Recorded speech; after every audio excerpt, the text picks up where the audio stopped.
Iya, masih bersama tamu kita lagi, Domi Barasa. Tahu lah, PGRI Pak. Wis, belajar ini ya.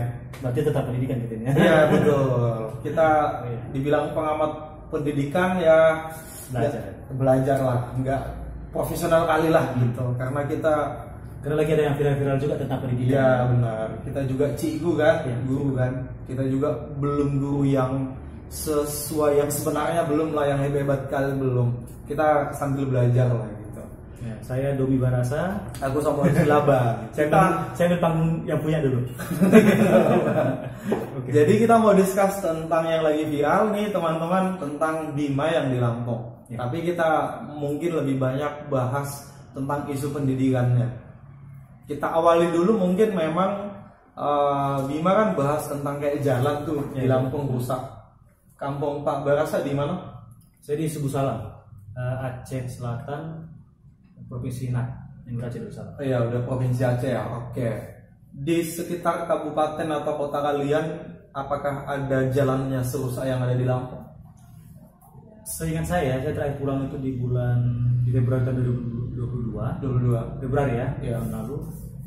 Kalau untuk lintas ya, Lintas besar bagus. bagus. Dan di Aceh itu termasuk jalan yang luar biasa bagus untuk lintasnya. Iya. Tapi kalau untuk yang jalan-jalan kecil mungkin ke pedesaan masih ada lah. Tapi Yang nggak besar. separah, Yang di Lampung. nggak separah yang di video-video viral itu. Yang kan. viral itu, ya. Tapi ada yang berenang kan. Iya. Tapi ada yang Mancing lompat, juga ada. mancing gitu. Mancing ada. Ada kan? Ada dia TikToker itu yang sampai kecelup gitu. Iya. Nggak ada separah itu. Dan separah Nggak itu. separah itu. Kalau Kecil-kecil di- aja lah ya. kecil aja. Iya, Jadi kecil kalau di aja. kota Subu Salam itu tempat saya lahir itu masih untuk jalan masih bisa, infrastruktur jalan Masih bagus ya? masih bagus lah. Itu terkoneksi dengan Sumut lah ya. Iya, Sumatera Utara ya. Sumut. Oh, oke. Subu Salam ya. Subu Salam. Kalau aku pun di kampung Budi Sibolga, Tapanuli Tengah masih bagus, nggak separah Lampung ya teman-teman. Kalau ada yang nonton video ini yang satu kampung kita dari Sibolga, Tapanuli Tengah sekitarnya masih bagus. Itu tentang jalan. Menurut saya kalau separah Lampung itu jeleknya jalan. Kalau seandainya kampung lain di Lampung, apa yang perlu sampaikan ke pemerintah? Kita Kalau saya personal ya, saya harus sampaikan ke pemerintah ya. Masih didengar rupanya kita. nggak apa-apa didengar atau enggak kan bisa kita usulkan aja gitu, kasih gagasan. Karena saya itu mungkin orang yang bergerak di bidang pendidikan, memang ya cara yang saya sampaikan mungkin saya surat dulu kan. Iya. Pemerintah kan. Tapi dengan media sosial kesan kan, jadi yang dilakukan itu menurut saya sangat bagus. Artinya kadang memang harus viral dulu baru didengar. Kalau nggak viral Nggak viral nggak akan didengar. Apalagi kita bukan siapa-siapa bro. Iya, warga jelata. Oh iya, kita artinya keluarga kita juga nggak terpandang dan sebagainya. Terus kita mau ngomong jalan rusak ya, mungkin lewat aja dan nggak akan dilakukan. Tapi dengan kekuatan netizen saat ini kan luar biasa, ya kan. Buktinya lah setelah viral itu jalan kan dibangun. Memang kita mentalnya harus viral dulu kan, sehingga pemerintah itu bisa dengar. Ya janji-janji kampanye ya bagus lah. Iya. Janji kampanye ya kita pun dengarnya kayak angin surga. Kayak malaikat lah dia itu. Jadi kalau saya di kampung saya terjadi ya, pertama saya surat dulu. Mungkin ya yang terdekat dulu pasti kepala desa kan. Iya. Atau lurah lah. Lurah, camat. Itu yang disampaikan dulu kan mereka yang seperti perpanjang tangan dari pemerintah. Gitu. Emang kan infrastruktur jalan itu kan termasuk yang paling vital menurut saya. Karena itu jadi perekonomian bisa bergerak. Logistik, kegiatan sehari-hari. Jadi kalau ada orang bilang kita makan aspal. Ya, nggak masuk akal juga. Gitu. Ya memang aspal nggak dimakan. Tapi kan itu faktor pendukung utama untuk sebuah perekonomian bergerak. Iya, udah ekonomi itu penting sekali. Gitu. Kalau pendapat lain sendiri tentang Bima, seorang pemuda yang kuliah di Australia itu kan viral tuh. Gimana menurut lain? Saya termasuk orang yang lihat juga di TikTok ya. Iya. Dan saya lihat memang karakternya berani lah ya. Berani. Terus dia punya data juga yang jelas. Kan ada orang ngomong tanpa ada data kan kita juga kurang percaya kan. Tapi dia ngasih data. Saya nonton itu ada part 1 part 2 tentang ini dan sebagainya. Ada slide PowerPoint-nya lagi. Jadi menurut saya itu bagus. Artinya dia benar-benar melakukan riset dulu ya, apa yang dilakukan di dunia pendidikan kan. Di kampung dia lihat. Dari kampus juga kan. Berarti segala sesuatu kalau kita mau memberikan kritik harus data yang jelas. Dan memberikan data jelas dia. Iya betul. Dan itu sangat menurut saya sangat luar biasa kan. Untuk dia yang di Australia, sedangkan yang dikritik di Lampung yang tempat tinggal orang tuanya kan. Susah maju. Iya. Cuman beberapa netizen atau mungkin beberapa pejabat, pemerintah, warga negara Indonesia yang disalahkan dari Bima ini adalah cara menyampaikan dia nggak sopan katanya. Gimana itu? Bilang dajal katanya ini. Sopan. Iya. Kata sopan itu untuk orang-orang yang sopan juga sih menurut saya. Untuk orang-orang yang benar-benar untuk kalian kalau kita sampai dengan sopan. Tetapi kalau dengan orang yang udah berkali-kali disampaikan terus nggak mau dengarkan juga, terkadang kita harus agak sedikit emosi sih, bro. Kalau nggak emosi nggak didengarkan juga. Ya kalau yang mulus-mulus. Misalkan nih, saya kan seorang guru. Misalkan ada siswa nih, sekali diingatkan dengan sopan kita dengan sopan nih. Nah, rajin belajar ya. Besok apa lagi? Nah, kira nih. Belajar ya. Besok nggak lagi ulang lagi. Wih, ulang lagi. Nah, iya. Jadi sesuai dengan apa yang kita hadapi. Jadi mungkin dia udah kesal juga kali ya. Dia asal dari situ tiap tahun mungkin dia pulang atau tiap tahun gitu aja jalannya. Dia beritanya dari apa? Dia urusan dan sebagainya. Ya wajar dia dong. Emosi. Wajar gitu. Iya. Wajar. Nah, juga manusia. Dan bahkan beberapa kali kasus soal sopan santun ini nanti kalau dia sidang atau ada kasus hukum karena dia sopan selama sidang, si tersangka ini yang yang mau dipenjara ini, tapi karena dia sopan santun katanya di penjara atau di pengadilan bisa berkurang masa tahanannya. Kan pernah kan? Berlaku sopan selama di penjara. Iya. Berlaku sopan selama di pengadilan gitu ya. Nanti bisa dipotong karena dia sopan. Aku pernah lihat juga dia berlaku sopannya karena dia mau nanam sayur. Iya. Nggak logis kan? Ya Tuhan. Hukum Indonesia kan bisa. Berarti seberapa penting sopan santun ini ya di Indonesia ya? Penting, kalau udah ada hukum kita sopan aja. Oh iya. Tapi kalau di situasi yang nggak kepentingan kita nggak perlu sopan gitu ya kan? Sebenarnya sopan santun itu penting sekali lah, karena kan kita juga di sekolah pendidikan kan pasti diajarkan sopan santun terhadap semua lah, teman sesama yang lebih tua dan sebagainya. Tetapi kan sopan santun aja nggak cukup. Nggak cukup juga. Kan harus juga ditunjukkan dengan sikap kita. Kalau diberikan kekuasaan kan. Benar. Jadi mungkin ya Bima tadi itu kesal dan mungkin saya juga akan di posisi akan ngomong kayak gitu juga. Sama aku juga. Jadi jangan hanya bisa ngejudge. Kita berani nggak seperti Bima? Iya benar. Ini kita udah nggak berani, terus kita ngejelekin Bima pula. Nah yang diserang orang tuanya lagi kan. Jadi kadang Indonesia ini apa dibilangnya? Selalu ada sih yang membela, ada yang pro, ada yang tidak pro juga kan. Tapi kalau saya secara pribadi saya mendukung lah. Ya aku juga mendukung si Bima. Tapi mungkin ada kalau karakter personal pribadi itu urusan dia lah. Mungkin ada yang dia menyerang seseorang atau itu urusan dia. Yang paling intinya kan sekarang kita fokus ke pembangunan di Lampung kan. Iya di Lampung. Nah gitu. Ya intinya pemerintah Lampung ya berbenah lah harusnya kan. Dan jangan malah ikut-ikut. Kan ada yang laporkan dia kan? Iya, dilaporkan kan pengacara itu. Secara logika lah, katanya karena kata-kata itu tidak sopan. Pencemaran nama baik. Coba kita masuk ke inti masalahnya apa? Iya. Terus cari solusinya, itu yang sekarang kita kerjain. Jangan cari yang remeh-temehnya pula. Yang dipermasalahkan soal kata-kata yang nggak sopan. Mana lebih sopan? Pakai dasi tapi korupsi. Iya benar. Jas rambut, korupsi juga, ya kan?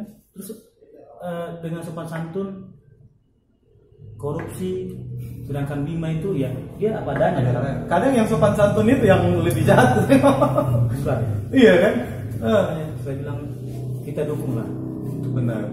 Tapi kalau menurutku kan karena Bima di Australia, tapi seandainya dia di Lampung, ketika buat video itu aku yakin nggak sampai hitungan berjam-jam itu udah kena cidu itu, saya yakin. Iya, karena memang setiap kepala daerah atau pemerintah kepala pemerintahan lah ya, pasti ada kaki tangannya. Pasti ya. Ada orang yang di belakang. Iya. Ya artinya itu yang bertindak karena udah ada duit kan. Iya. Karena dia di Australia, dia bisa sanggup ngomong gitu. Australia punya hukum sendiri kan. Coba kalau dia di Lampung, kayaknya nggak berani gitu. Saya sih kalau mungkin ada kayak gitu saya nggak akan berani juga bicara. Iya.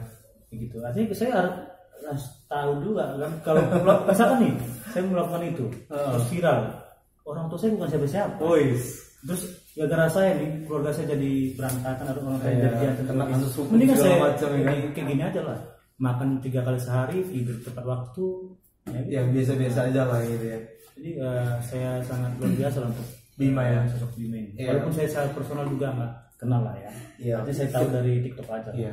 Dia tinggal di Australia dan dia juga orang Lampung dan gitu. Ya dengan viral kayak gini kan kita yang anak-anak muda ini Jadi lebih berani lah. Berani juga gitu. Karena kita kan demokrasi. Kalau kita speak up tentang soal kebenaran, keadilan, ya it's okay kan. Hal-hal yang janggal kita lihat di Indonesia, udah kita Dan buat viral. menurut saya bagus sih viral sosial yang tentang ini, jangan yang viral yang enggak, kadang kan viral yang aneh-aneh kan, Yang ada selingkuh yang lah. yang ada viral yang selingkuh, terus ada yang anak SD masih tetapi ngomong gombal-gombal, Iya. itu yang viral. Cara-cara gini yang bagus yang viral, Sifatnya masih ada akademis Iya, gitu, ada akademis. pendidikannya lah. dan ini menurut saya suatu yang hal yang positif untuk bangsa kita ya, bangsa Indonesia, karena yang diviralkan yang berhubungan dengan Bima ini sangat luar biasa. Artinya kita belajar banyak tentang sebuah keberanian, terus juga kita belajar kalau membuat sesuatu kritikan itu ada bukti atau ada data yang jelas, sehingga orang yang dikritik pun tidak boleh lagi bersilat lidah. Iya betul. Ya pemerintah pun kita harapkan harus bisa terima kritik dan saran, jangan anti kritik gitu. Nanti kita kritik dibilang kita anti pemerintah, kan enggak juga kan, enggak mungkin. Dan dari kasus ini kan sekarang anak-anak pejabat itu kan banyak yang ditelanjangi secara kehidupan dia bagaimana, kan sebenarnya banyak kan tentang pajak itu juga ada. Ya, yang Rubicon itu. Rubicon ya. Terus ada lagi tentang apa yang maaf nih kepolisian yang ada. Jadi sekarang netizen ini seperti intelijen negara lah. Benar. Memang netizen lah hakim terbaik. Benar, Netizen lah hakim terbaik. Sekarang saya lihat itu semuanya ini sampai semua sekarang bupati-bupati harus lebih, atau wali kota, bupati, gubernur kayaknya harus lebih hati-hati juga. Karena setiap kinerja mereka itu dimonitor sama netizen atau warga masyarakat yang sudah paham teknologi kan. Benar. Sekarang dia ada di TikTok itu. Dulu kan TikTok awalnya apa? Tentang orang joget-joget kan. Sekarang TikTok udah berita-berita tentang udah beralih ya. Udah beralih benar. Dan saya juga udah ikut TikTok sekarang. Saya udah bikin akunnya juga gitu. Kan luar biasa. Ya tujuannya kita untuk mengedukasi juga, terus saling menginformasikan. Kalau di sini ada loh kekurangannya di daerah kami gini nih. Apa sih solusi dari pemerintah kan gitu kan, bantuan pemerintah gitu. Nah soal pendidikannya kan Bima juga mengulas itu. Misalnya kita dari sudut pandang pendidikan ya, cuci rapot, bersih rapot, dinaikin nilainya supaya bisa nanti masuk ke PTN negeri lah, PTN idola lah gitu. Lah pernah dengar kayak gitu? Sebenarnya kalau aku jujur ya, aku kurang percaya pendidikan Indonesia. Karena tidak ada kemurnian 100%-nya lagi ya. Kurang gimana kita mau percaya setiap tahun itu ganti dan ganti, tidak pernah berkesinambungan. Ya kan? Kadang melihat pendidikan Indonesia itu saya agak miris juga, karena ya seharusnya saya pendidikan saya harus bangga kan. Tetapi dari praktek lapangan berbeda hanya sekali. sampul aja yang bagus. Sampulnya aja. Sampul aja. Targetnya luar biasa tinggi, tetapi untuk mendapatkan nyampe ke target itu banyak permainan. Proses di dalamnya tuh. Iya. Dan yang disampaikan itu kan ada beberapa hal yang menurutku itu sangat benar, itu fakta. Misalnya sogok menyogok ketika anaknya mau masuk ke perguruan tinggi tuh. Valid itu. Baru cuci rapot nih kelas 3 SMA, dibuat tinggi-tinggi nilainya, disogok tuh. Apa ya, capseknya atau apanya lah gitu. Valid itu. Artinya bukan mungkin kalau kita bilang buktikan lah. Karena kita alami sendiri. Aku tamat SMA itu tahun 2009. Dan aku juga, teman-temanku juga kayak gitu. Dan dulu itu masih Eptanas kan. Iya. Ujian kelulusan kita itu kan secara nasional kan. Masa ada jawaban kan? Kunci jawaban. Beli kunci jawaban. Dan apakah ada buktinya?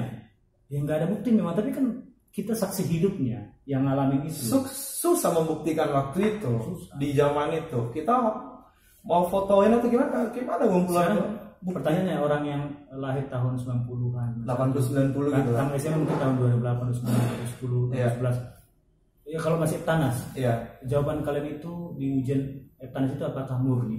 Kalau murni ya terus di kolom komentar sekolah mana dan di mana. Iya. Ya gitu. Artinya kita butuh, karena saya di SMA itu nggak murni, artinya ada jawaban gitu. Udah pasti. Jadi kalau yang setuju ya oke kan aja gitu. Sekolah-sekolah lain pun kayak gitu juga kan. Sekolah-sekolah saya itu sekolah swasta. dan sekolah keagamaan. Dan agamanya sangat identik dengan kata disiplin. Iya. Mungkin tahu sekolah apa. Tapi tetap juga bocor. Kenapa? Karena kalau dia nggak lulus siswanya kan sekolahnya hancur. Yang malu. Nah, jadi sebenarnya dia dilema juga memilih murni nilainya atau sekolahnya hancur. Iya. Karena kalau dipastikan dengan kami dulu tuh 4 atau 6 IPA, kemudian bahasa Indonesia, bahasa Inggris, bahasa Indonesia, ada 4 mapel kemarin. Nah kalau satu orang ya, misalkan saya suka matematika, mungkin matematika bisa dapat 90, tapi yang lain bahasa Inggris misalkan dapat 0. Ya nggak lulus. Nggak lulus juga kan? Lulus.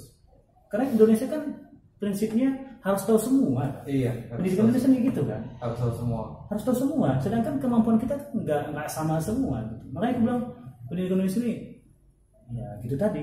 Semuanya itu udah dikotak-kotakkan gitu. Kita harus bisa semua ini. Sedangkan manusia itu punya bakat dan potensi yang berbeda-beda. Kapasitas juga beda-beda. Kapasitas beda-beda, bro. Tapi kita di Indonesia dipaksakan untuk sama, bisa di kota semua gitu. Untuk bisa semua ya. Bisa semua. Iya, Terus mau jadi apa? Jadi karyawan semua lah kita ini. Ya karena udah di kota-kota kan. Kan ada orang nggak perlu matematika kan untuk sukses kan. Dia butuh olahraga aja kan. Iya. Ada yang mungkin dia mau jadi seorang ilmuwan dia butuh matematika. Ada yang cuma butuh dia diajarin nyanyi kan, dia penyanyi dia. Seni gitu. Ada yang butuh dia ekonomi karena mau jadi pengusaha. Tapi ini kan semuanya dibuat disamaratakan kan. Dia memang kita jadi orang yang hafalan, praktek nggak ada. Nggak ada. Kita lihat aja lah negara kita ini. Gitu. Jadi menurutku pendidikan itu kalau bisa, bukan aku bilang mengubah atau sebagainya, yang ada yang bagus tetap dilakukan, tapi yang perlu diperbaiki dan sebagainya. Untuk mencegah atau solusi soal suap menyuap dalam dunia pendidikan, gimana cara terbaik untuk memberhentikan ini gitu? Bisa menyuap di sekolah ya? Iya. Pendidikan ya? Pendidikan lah. Pertama gaji guru dulu lah. Kenapa mau disuap? Oke. Terus kualitas gurunya. Udah tinggi pun nanti gajinya ya, makanya kualitas gurunya. Kualitas gurunya. Kok buat DKI jangan guru. Terus kadang timbal balik juga, orang tua pun kadang biar anaknya apa di Solo gitu. Ya aku aja anakmu bahwa cuma mampunya di sini. Iya, jangan paksakan. Gak usah sampai sogok-sogok guru atau pihak sekolah. Ini kalau dia nggak harus kuliah di negeri lah. Iya. Telepon siapa yang kudekat dengan dia? Oh ada aku kenal ini. Ada kelasnya. Sehingga bisa lebih bagus nilainya kan. Cuci rapot katanya. Bima bilang cuci rapot ya. Biasanya di kelas-kelas 3 SMA kan buat nilainya 8, 9, 8, 90 supaya bisa naik ke perguruan tinggi. Syaratnya universitas ini pun kan harus nilai itu berkesinambungan. Iya benar. Kadang aturan-aturan yang enggak, ya kenapa rupanya harus? Semua orang kan bisa aja, mungkin dia di kelas 1 jelek, di kelas 2 bagus, kelas 3 mundur lagi. Iya bisa jadi. Bisa jadi. Gini grafiknya. Hidup ini kayak gitu loh. Kalau udah turun ya memang di pendidikan pun syaratnya kan kadang harus gini gitu. Misalkan ya aku mau ke pendidikan, ke kuliah lah, misalkan aku mau ngambil jurusan ini, tapi aku tahu pelajaran yang lain gitu. Iya benar. Terus buat apa gitu? Apa dia bikin jurusan? Gak ngaruh kan? Gak ngaruh lah. Iya kan? Kan ada jurusan, misalnya aku jurusan matematika, jadi guru matematika, tapi harus tahu bahasa Inggris, harus tahu bahasa Indonesia gitu.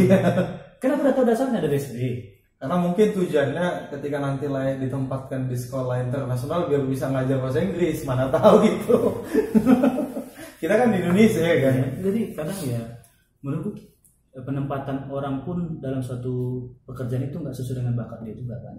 Banyak. Nggak disebut kemampuan tapi ditempatkan di situ. Terus kenapa kita memilih juga nggak ada kerjaan yang lain? Daripada nggak makan. Jadi guru-guru itu kan kadang nggak basicnya tapi dia ngajar di situ. Itu juga mempengaruhi kualitas pendidikan kita. Kemudian gini lagi, pihak sekolah atau ya bilanglah mau negeri atau swasta, kampus atau sekolah mau mempekerjakan guru, ngajar guru ini dikasih yang bukan bidang studi dia, yang bukan jurusan dia waktu kuliah. Tapi kenapa bisa gitu? Bahkan lebih dari satu pelajaran. Kayak lain nih, ngajar matematika, ngajarlah di negeri atau di swasta gitu. Karena masih kurang tenaga atau gimana? Lain disuruh ngajar lebih dari satu bidang studi. Kalau masih nyambung oke lah, matematika, fisika, kimia. Ini random. Disuruh ngajar matematika, nanti disuruh ngajar biologi, nanti disuruh ngajar IPS, sejarah. Lari. Aku sering kali temukan itu di Sumatera Utara sama di Kepri ini. Gimana menurut pendapat lagi gitu? Kayaknya dikembalikan ke kata SP sebenarnya. Ya lebih bagus ya. ISP itu lebih bagus daripada yang sekarang. K13 atau Kebun Merdeka. ISP itu kan IPA. Itu matematika kan. Iya, digabung semua kan? Digabung semua. IPA, IPS. Tapi pada akhir-akhir nanti tetap dipisah itu.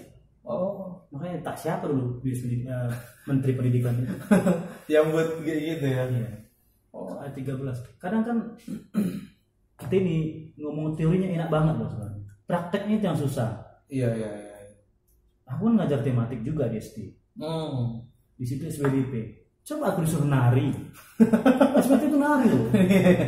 Nari nih. Udah lari jalur kayaknya ya. Udah lari sekali tuh. Makanya kadang tapi kan kita mau gak mau dikasih tanggung jawab sama sekolah, kepala sekolah. Kita lakukan.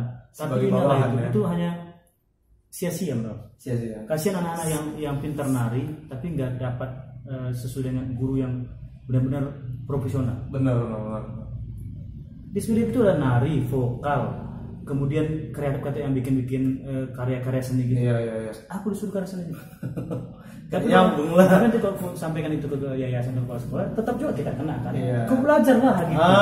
Gitu. Masa nggak bisa gitu? Aduh. Karena itu nggak di ranah kita lagi. Siap guru, gitulah. Iya. Sebagai bawahan ya. Bawah. Kita sebagai robot. Karena saya juga punya prinsip pimpinan saya itu harus saya ikutin. Walaupun hati nurani kan nggak sesuai. Berlawanan ya. Berarti bisa dibilang kita pun ngajarin dia di sekolah swasta ini di bawah tekanan iya, di bawah ini juga iya, kayak budak juga iya kalau aku ya gitu. Kalau aku lihat sih guru sekarang, ini aku belum ke ranah dosen ya kampus. Apalagi guru yang ada di sekolah swasta ya. Itu kurang lebih kita itu seperti budak, setuju nggak? Budak ya. Karena konsep kita dididik kan sejak kecil udah menuju ke budak. Kan konsepnya budak. Lahir, sekolah, tamat, kerja, jadi budak kan tujuannya. Ada kebebasan. Budak kan. Berarti kita di tempat untuk jadi budak gitu. 50 tahun dijajah itu kan. Ya kan? Kapan kita keluar dari situ? Kita kan udah merdeka 70 berapa? 78 ya, 77 ya. Katanya tahun 2045 Indonesia maju. 2045. 2045 Indonesia maju 100 tahun Indonesia. Mudah-mudahan lah. Kita umur berapa sih? Ya, saya nggak yakin lah. Buang sampah aja kita belum lulus kok. Tadi aja nih aku baru dari mau kesini nih. Iya. Aku ngantri di SPB. Ada mama dia ambil Sobat. Bagaimana mau negara maju? Ini orang tua loh. Gimana anaknya gitu.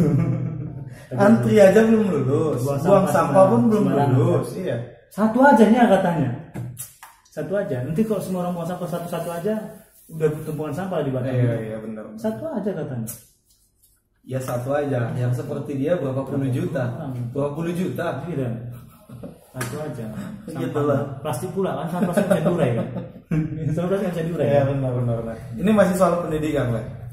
Aku kadang berpikir gini, orang Indonesia lebih naik levelnya, lebih lebih hebat kalau dia kuliah di luar negeri, lulus S1, S2, S3. Tapi yang makan duit kita, kalau kita kuliah di luar negeri, yang jadi kaya siapa? Orang itu. Karena kita bayar kan, biaya hidup kita, biaya kuliah segala macam.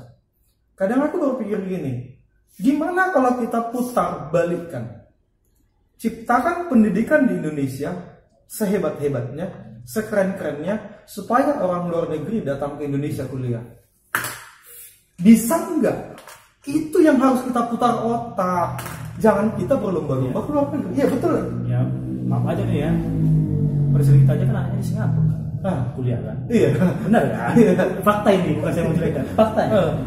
Itu Singapura banyak dari berbagai negara kuliah di situ. Dan Singapura tuh segini loh. Cuil. Kalau dibahasakan luasnya. Ya. Tapi pendidikannya nomor satu. Negara maju lah. Iya. Itu kadang aku berpikir, kenapa kita berlomba-lomba ke luar negeri? Coba kita ciptakan pendidikan kita Indonesia hebat, supaya orang itu yang datang kuliah di sini, belajar di Indonesia, belajar tentang Indonesia. Dan menurut saya lebih enak kuliah di Indonesia kan, cuaca cuma 2 kan. Iya. Kalau di luar negeri kan harga lebih murah gitu kan. Tapi memang ya itu tadi masih ada kebanggaan tersendiri bagi orang tua atau siapapun kalau anaknya sekolah di luar negeri. Ya keren. Tapi sebenarnya kalau kita lihat kampus itu sama biasa aja sebenarnya. Biasa aja sih. Tapi karena dia dikata luar negeri. Yes. Brandingnya tuh luar negeri gitu. menurut saya kalau bersaing pun misalkan kan ada kampus-kampus ternama juga di Indonesia kan, yaitu kayak UI misalkan, UGM yang masuk secara dunia juga itu kan. Kenapa ke sana aja kita? Justru kita tarik orang luar sekolah kuliah di Kuliah di Indonesia kalau bisa gitu. Nah itu. Karena aku lihat kemana aku pernah juga ikut itu seminar entah apa di sekitaran Nagoya sana Batam ini.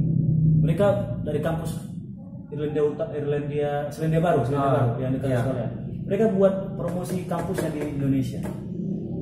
Artinya orang Indonesia kalau kuliah di sana dikasih ini. Oh iya. Itu kan cara mereka promosikan. Padahal Selandia Baru. Mungkin banyak orang Indonesia nggak tahu Selandia Baru kan. Iya. Tapi mereka promosikan kampusnya di Indonesia. Dan tahu yang daftar. Banyak yang daftar. Karena dikasih beberapa fasilitas. Benar.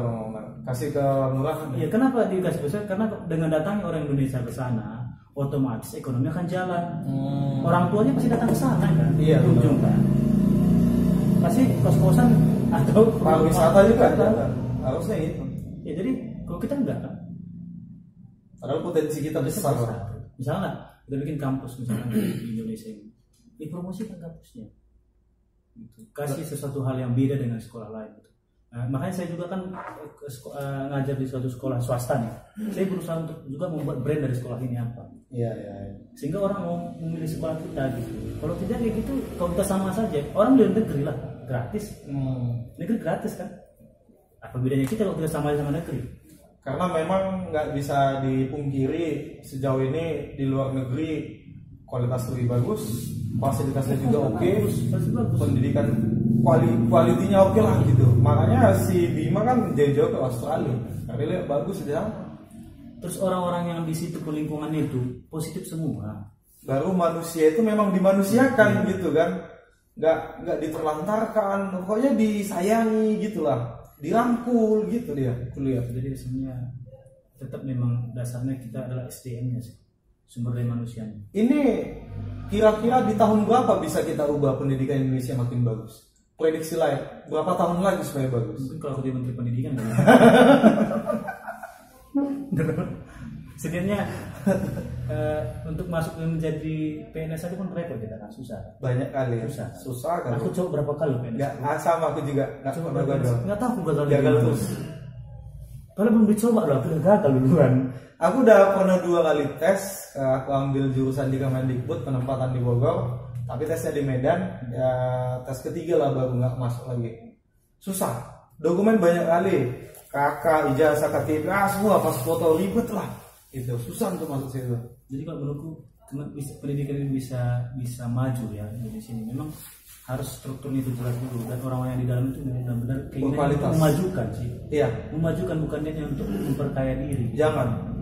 Di Indonesia pendidikan itu masih dijadikan sebagai bahan komersil, bahan bisnis. Ya makanya kadang menurut saya ya itu tadi strukturnya jelas. Kemudian nggak terlalu timpang tindih aturan. Benar. Timpang tindih aturan ini kan banyak kan aturan ini A, si B, si ini banyak aturan-aturannya. Sehingga timpang tindih aturan. Jadi kita pun melakukan sesuatu itu karena ini aturan ini, karena aturan jadi nggak bisa. Jadi lebih jelas strukturnya jelas. Kemudian orang-orang yang ditempatkan di situ memang tujuannya untuk memajukan pendidikan. Baik menteri pendidikannya bagus pun, kan yang kerja kan di bawah. Akarnya kan di bawah nih. Buahnya bikin bagus buahnya, tapi akarnya hancur. Ya tetap juga lama-lama hancur juga buahnya. Iya. Karena akarnya yang jelek kan. Jadi memang dari dasarnya dia bagus. Akarnya, batangnya, terus buahnya.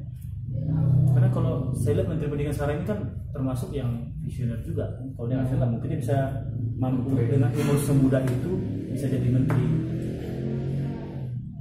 Dan yang dibuatnya kayak Merdeka Belajar itu bagus karena dia lebih banyak ke proyek.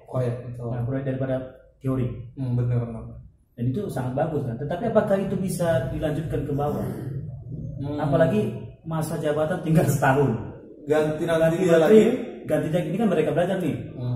Besok apalagi dengan namanya ini? Kurikulum Merdeka kali ya? Atau Merdeka Kurikulum.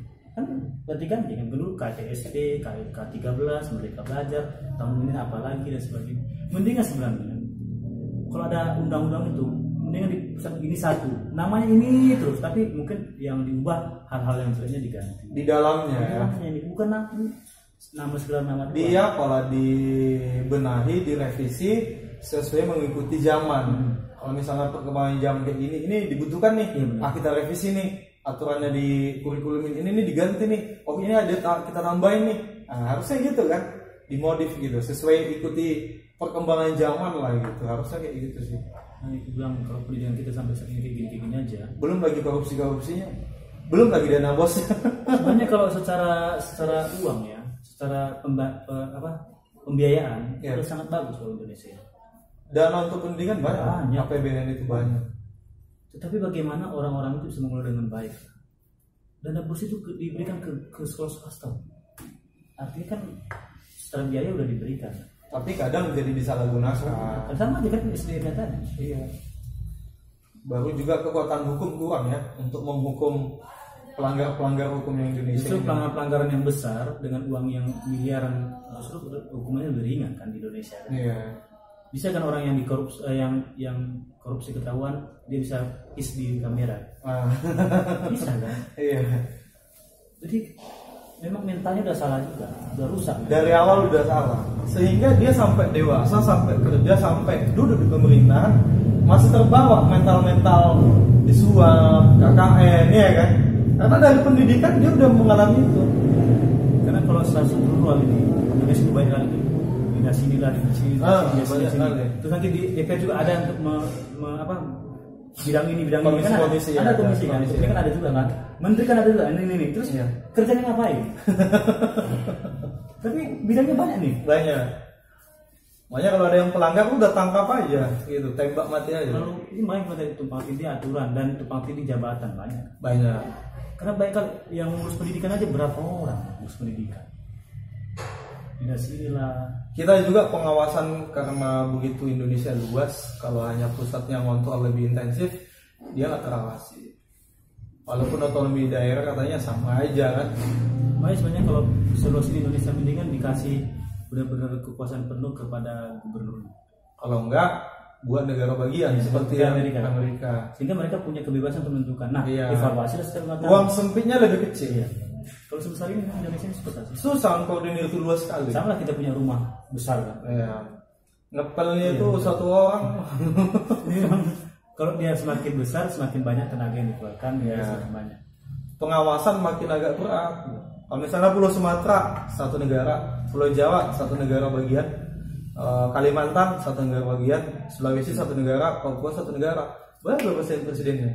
Nah negara pusatnya kan, pusat kita nanti IKN-nya di Kalimantan. Udah itu aja jadi ibu kota, kayak USA kan, Amerika Serikat gitu. Yang lainnya kan Amerika yang negara bagian Amerika Latin, ya udah begitu gitu buat presidennya, buat teman-teman. Kita terlalu isinya dengan negara kita ini. Ini terlalu luas, pendidikan juga susah lah mengurus. Seperti lah aja lah, kita ambil kiasannya. Layak ketika ngajar di sekolah swasta, ngajar misalnya 18-20 orang, kita bandingkan ketika kita ngajar di sekolah negeri satu kelas 40-50, gimana? Yang di swasta sedikit kan, lebih gampang ngajarnya kan. Dan saya sebagai bisa kenal murid itu satu kan. Pokoknya lebih efektif juga kan. Seperti itulah.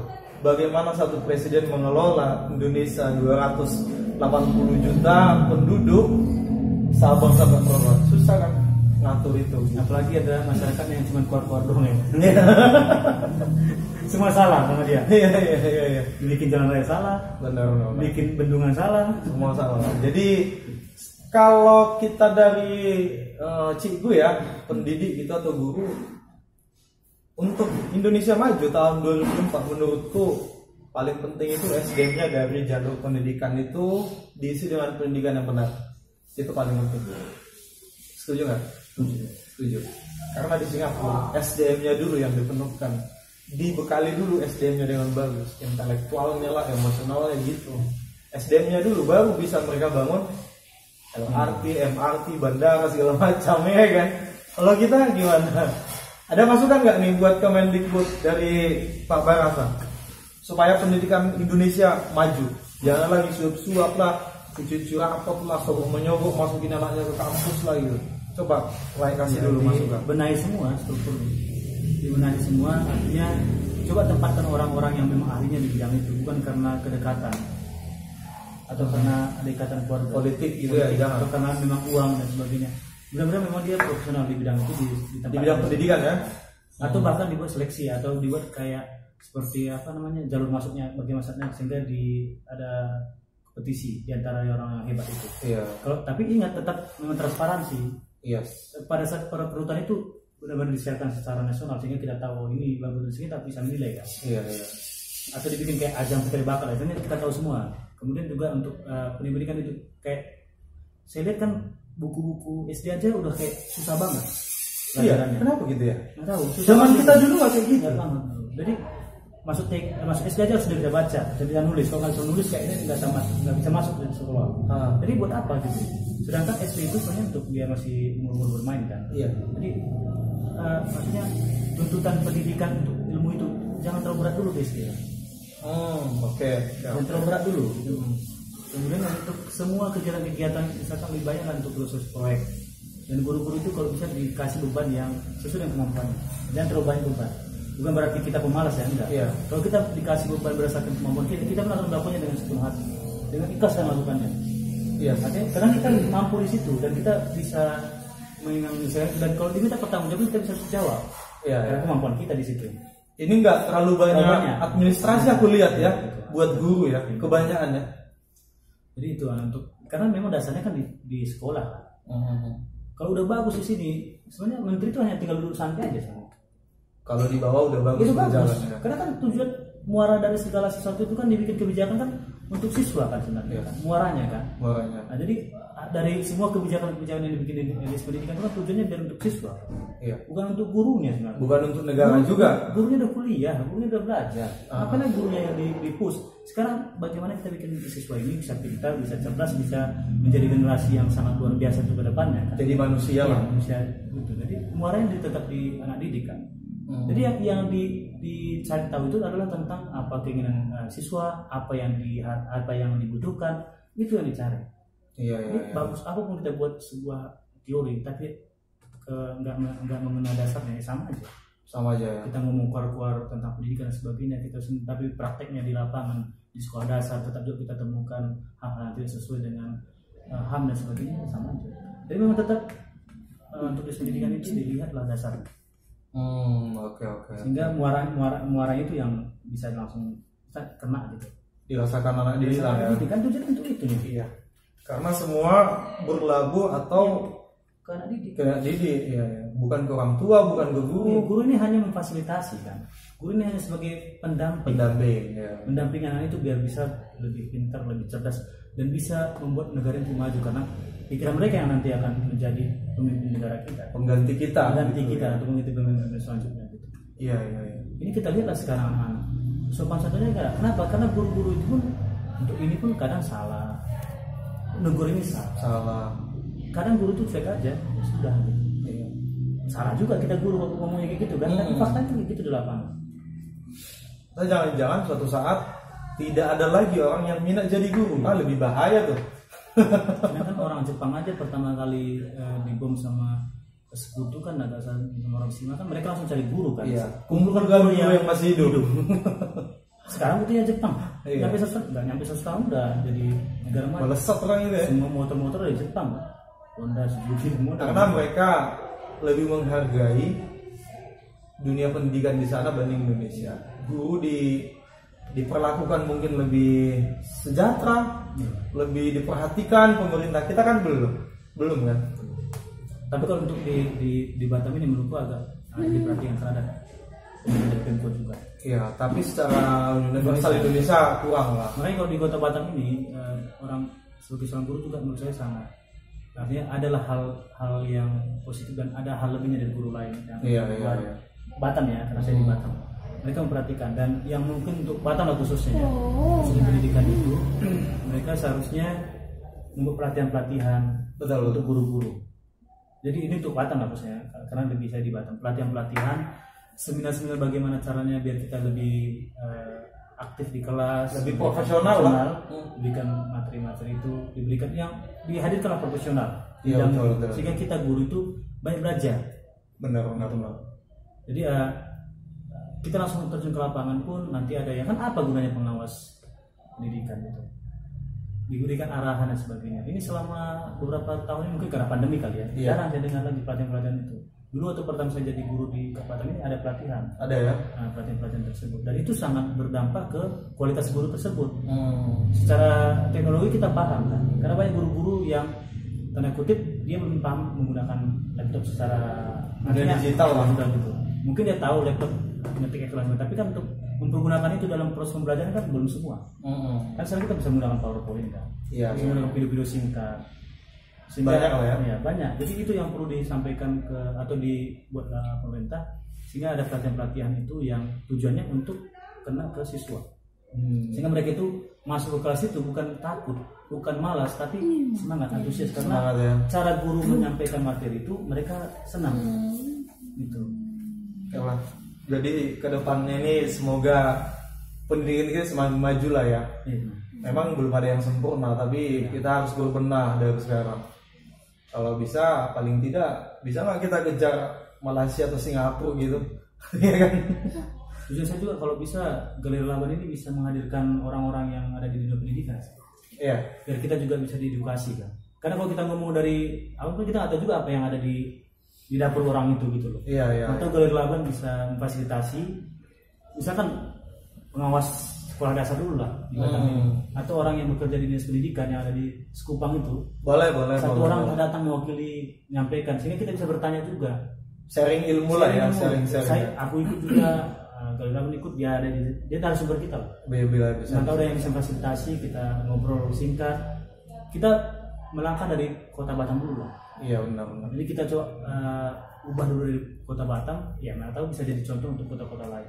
Yes. Ya, di dinas pendidikan mereka juga pasti butuh masukan kan. Kalau Iya, memang benar. orangnya yang itu baik ya, Iya. pasti dia butuh masukan kan. Gak ada salahnya kita undang ke sini, kita ngobrol bagaimana Untuk memajukan pendidikan kita di Kota Batam. Kota Batam aja dulu dulu. Iya, nggak usah Indonesia juga kan. Kita Batam aja. saling diskusi, ya mana tahu berkenan kan dinas pendidikan Kota Batam Ya, ngobrol nanti di sini. kita coba.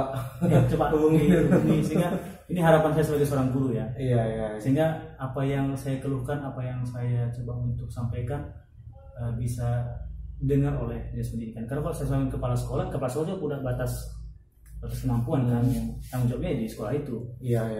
Kalau ada dinas pendidikan langsung di sini kan enak kita ngomongnya kan. Kita bisa langsung ngobrol tentang pendidikan Kota Batam sehingga segalanya bisa lebih ada jalan keluar yang kita bisa berikan. Iya. Oke. Saya rasa itu aja. Kita berharap pendidikan di Kota Batam atau kayak sekitarnya atau Indonesia semakin maju. Iya. Kita mengikuti perkembangan zaman maksud saya. Jadi kita bisa mungkin improvisasi kan sambil berjalan. Oh ini nih yang perlu dibenahi. Oh ini nih yang perlu dihilangkan gitu. Ya, dan ini kan mau tahun 2024 kan, mau dekat. Mau ada yang calon-calon itu kan. Iya. Sehingga kita bisa melihat calon yang mana yang punya kualitas untuk Benar. pendidikan juga, khusus untuk pendidikan ya, karena pendidikan. Karena kan kita bisa lihat jejak rekam dari calon itu. Ada yang cuma kena duitnya banyak dia bisa maju kan. Iya ada.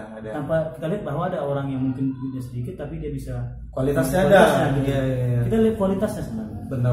Bukan isi dompetnya ya. Bukan. Warga kan melihat itu. Isi dompet. Dan setelah udah duduk, konsisten nggak dia untuk melakukan janji kampanyenya tuh kan?